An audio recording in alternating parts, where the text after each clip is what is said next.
Les couples sont l'éternité fondée sur l'amour entre un homme et une femme.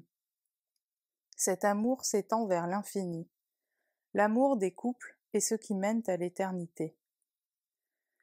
Un amour trinitaire du couple.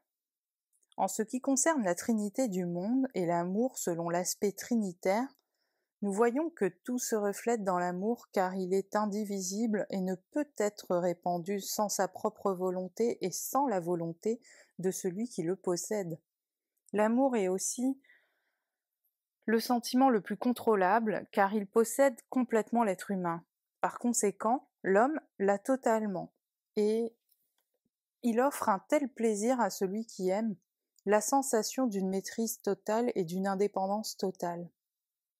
Celui qui aime ne dépend pas des circonstances, car il aime et, comme on dit, tout est possible pour lui. L'éternité édifiée sur l'amour ressemble à ce sous-marin invincible et invulnérable.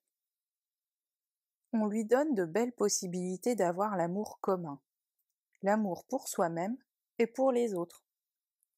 Aeroculus devint conscient de son amour avec une grande vitesse. Il était heureux et nageait dans cet amour en voyant sa future vie merveilleuse et pleine de bonheur. Lorsqu'il vit son amour, il réalisa qu'il vivrait pour toujours. Il prit mentalement Sphilia par la main, puis sa main et la sienne se transformèrent en une main humaine. L'image de l'oiseau uni avec la compréhension du serpent lui fit comprendre que l'amour crée l'image de l'être humain. Il se baignait dans le bonheur de l'amour et vit que Dieu était l'amour. Il marchait sur une plage au bord de l'eau et réalisait que ses envies matérialisaient Sphilia à côté de lui. Sa pensée lui permit d'apercevoir un long pont suspendu au-dessus de la mer qui ne s'appuyait sur rien. C'étaient de futures civilisations face à la mer. Des voitures circulaient sur ce pont, des hélicoptères, des avions et d'autres appareils volaient au-dessus en utilisant d'autres énergies, et personne ne se posait la question. Pourquoi le pont est-il tout simplement suspendu au-dessus de la mer?